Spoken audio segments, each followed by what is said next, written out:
Em nome do Pai, do Filho e do Espírito Santo. Amém. Queridos amados cristãos ortodoxos, Cristo nasceu. Glorificai. Com a graça de Deus nos reunimos, superando todos os obstáculos de nosso continente ocidental e nosso país Brasil, que já celebrou o seu Natal comercial, o seu Natal papista, contrariando todas as heresias, contrariando todas as dificuldades pessoais, dificuldades coletâneas. Por algum motivo, Deus nos providenciou estarmos aqui nessa noite, como certa vez também providenciou que os pastores estivessem reunidos e os magos também para adorá-lo, inclusive magos vindos da Pérsia.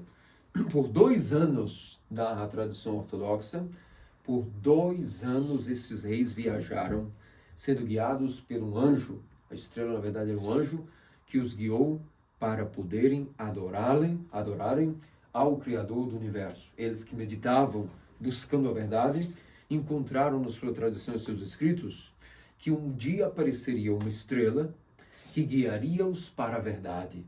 Esse conhecimento estava guardado ali entre os persas. Talvez, quem pode dizer de onde tiraram isso? Talvez Abraão, quando esteve entre eles, há muitos centenas de anos antes, havia deixado talvez esse escrito para eles, essa garantia.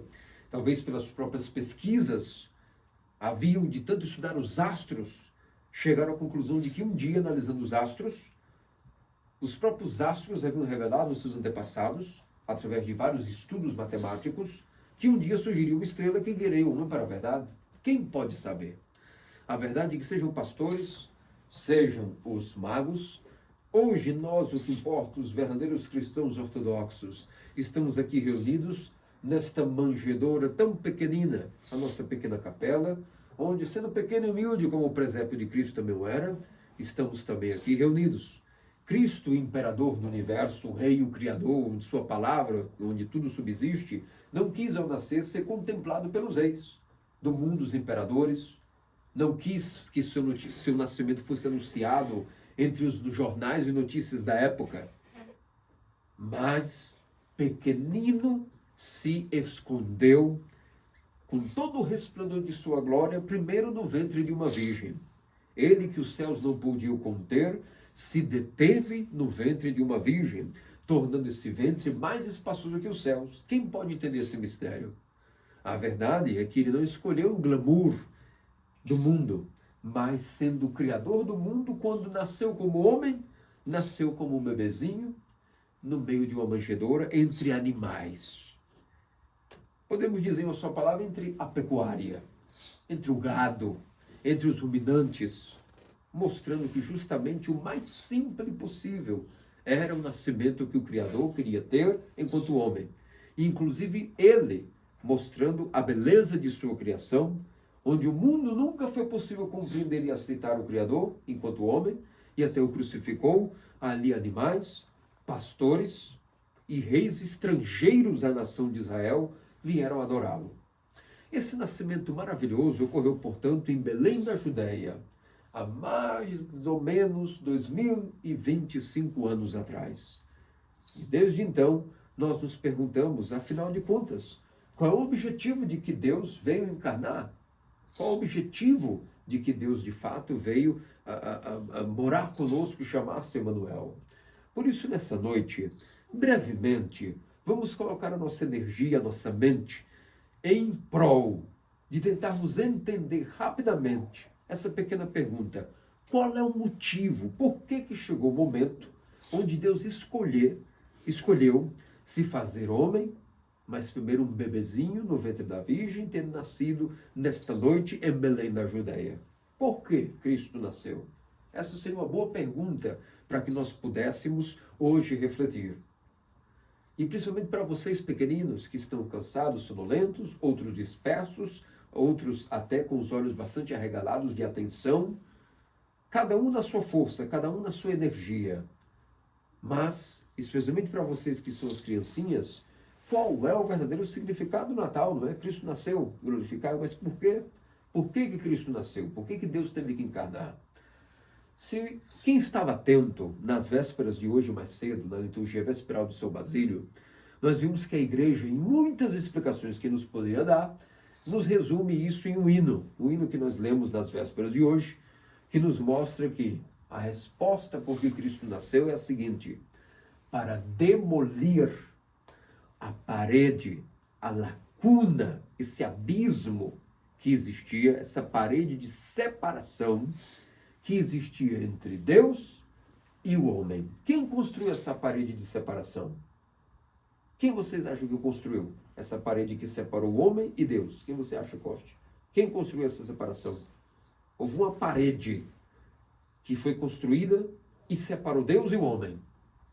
Quem você acha que construiu essa parede? Que antes de Cristo virar um homem, ou seja, verdadeiro Deus e ser agora também verdadeiro homem, antes não existia a possibilidade do homem unir-se com Deus. Não era uma parede. Quem você acha que construiu essa parede? E você, Antônio, quem tu crees que ela construiu? A luz da noite. Você, Maria, quem crees que provavelmente construiu esta parede? Que dividia o homem e Deus? Você, Ted, quem você acha que construiu essa parede que separou Deus e o homem? Você, Costa, não vai chutar nada? Nós mesmos construímos essa parede. Quando que nós construímos essa parede? Desde o nosso primeiro pai, Adão. Desde a época onde nós estávamos em comunhão com Deus no paraíso, de repente nós mesmos construímos uma parede que separou Deus e o homem. E essa parede foi construída, qual foi o material que foi feita essa parede? A desobediência. A nossa vontade construiu essa parede. Porque lá no paraíso existia o primeiro mandamento, um mandamento supremo, de que o homem foi criado à imagem e semelhança de seu Criador, ou seja, de seu Cristo, de seu Deus, e ele deveria fazer a vontade do seu Deus. Porque quem é criado no amor de alguém, obedece a esse alguém. Ninguém pode dizer que ama alguém se não obedece a alguém. E como Adão foi criado no amor de Deus, ele foi criado com o mandamento supremo de quê? De obedecer a Deus, fazer a vontade de Deus. Mas chegou um tempo que, tentado pelo diabo, o invejoso, Satanás, o opositor, o tentador, o homem cedeu em sua vontade e com a sua própria vontade, ele preferiu não fazer a vontade de Deus. Automaticamente aí, quando nós temos uma relação de amor e uma pessoa diz que faz a sua vontade e a outra faz a dela, ou uma continua fazendo o que sempre fez e a outra não faz mais o que prometeu fazer, isso não é mais uma relação. Não é mais um casamento, não é mais um romance, perde a graça, esfria, estraga, oxida. E isso aconteceu na relação entre Adão e Eva e Deus, no paraíso. E uma parede de desobediência foi construída. Automaticamente, quando isso aconteceu, o que ocorreu? O que ocorreu foi que houve uma necessidade de que Deus viesse resolver esse problema. Porque nós vimos que quando foram nascendo os filhos de Adão, essa parede não deixou de existir, ao contrário.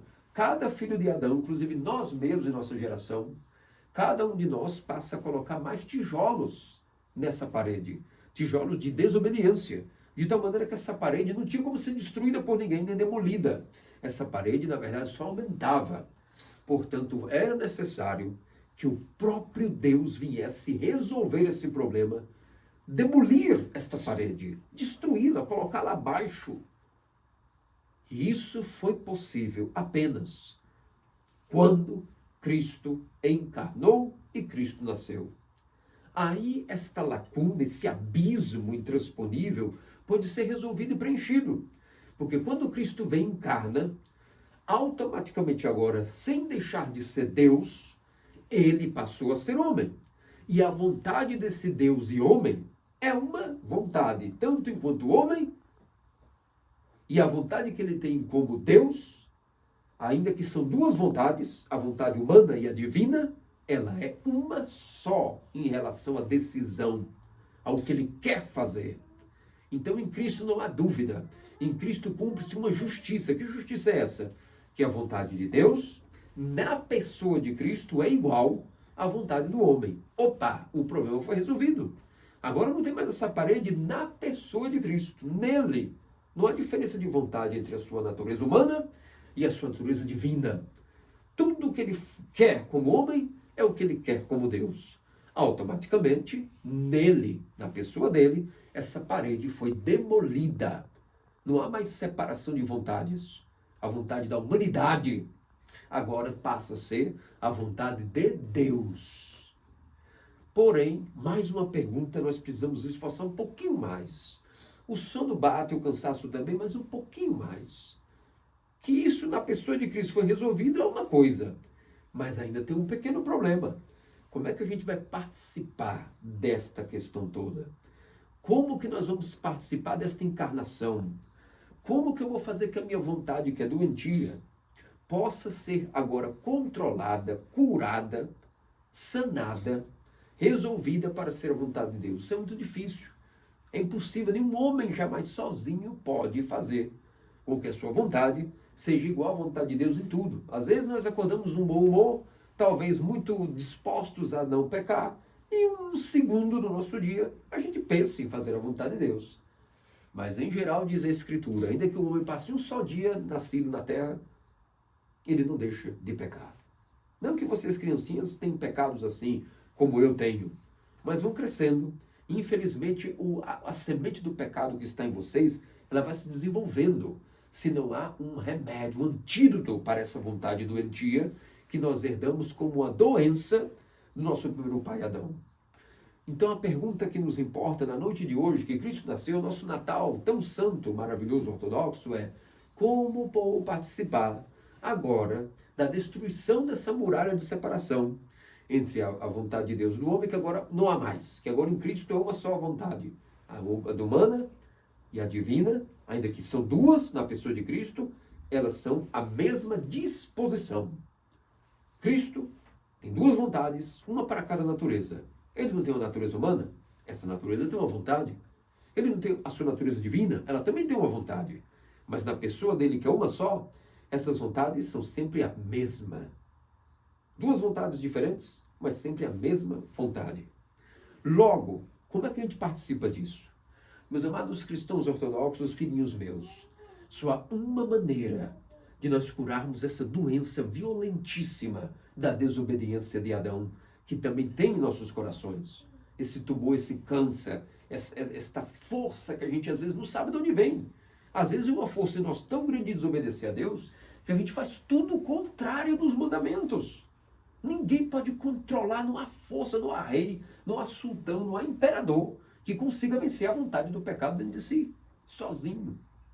É por isso que o que é salutar, indispensável para todos nós, ir para o berço, o seio da Santa Igreja Ortodoxa.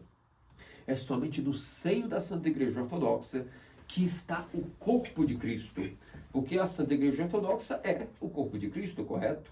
Logo, se nós não estamos nesse corpo que é a Igreja Ortodoxa, como é que nós vamos participar da cura da vontade? Não é o corpo de Cristo que resolveu esse problema? Que demoliu essa parede e nele não há mais concorrências de vontade? Então nós temos que participar desse corpo dele, desse corpo desse homem. E esse corpo desse homem é a Santa Igreja Ortodoxa. E ao participar dela, nós corremos para o batismo. No batismo nós entramos nela.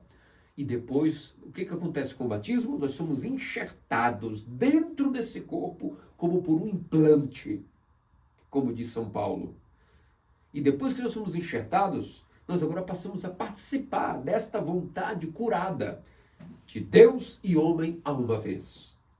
E o que acontece depois daí é que nós também não somos perfeitos, nós vamos escorregando, temos um pecadinho ali, um pecadinho acolá, mas a força foi nos dada. Nós estamos agora dentro desse corpo que tem uma vontade santa enquanto homem e enquanto Deus. Então, o que acontece? Nós temos a comunhão, o sacramento da Eucaristia, do Santíssimo Corpo e Santíssimo Sangue de nosso Senhor e Deus Salvador Jesus Cristo. Nesse sacramento, todas as vezes que a nossa vontade de novo vacila, porque demora, né? O remédio vai fazendo efeito a cada ano, a cada domingo, para que a gente seja reenxertado nesse corpo, nós sempre temos a comunhão. E de comunhão em comunhão, curando pecado por pecado, nós vamos ganhando uma nova energia, ou seja, do grego, volição, vontade, também pode se chamar energia. Nós vamos ganhando uma vontade curada, que já não é mais uma vontade como a nossa no pecado. Agora uma vontade segundo a mente de Cristo. A nossa mente vai mudando, o nosso coração vai mudando, vai vindo o arrependimento e nós vamos sendo transformados em novas pessoas com a vontade mais curada. Uma vontade que, assim como no pecado e fora da igreja, fora do corpo de Cristo, essa vontade tende a ser contra os mandamentos, conforme nós somos batizados e comungamos frequentemente, a nossa vontade vai sendo transformada para a vontade de Deus. A gente não tem força para isso. Isso não é magia nem automático. É um tratamento. Um tratamento, domingo a domingo, festas a festas, como nós vamos de Páscoa em Páscoa, de Natal em Natal. Com os jejuns, com as orações, com tudo que a Igreja Ortodoxa, que é o corpo de Cristo, nos dá, a nossa vontade vai mudando. Não que a gente, no estalar de dedos, deixe de pecar, mas o pecado vai perdendo gradualmente a força e uma força sobrenatural, divina, vai manifestando-se na nossa natureza humana caída. Quer dizer, Deus se fez homem para que o homem possa tornar-se Deus, como diz Santo Atanásio.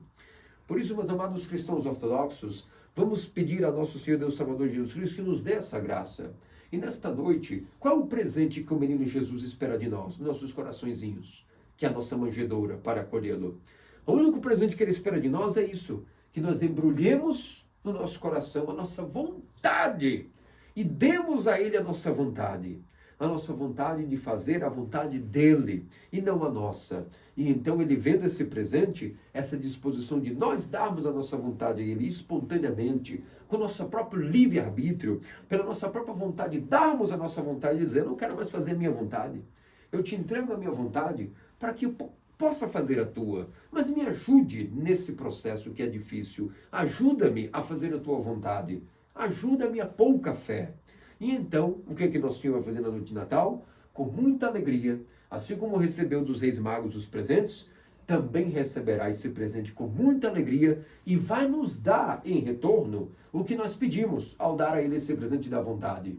Ele vai nos retribuir, fazendo com que a nossa vontade seja curada e seja a plena vontade de Deus gradual em nossa vida.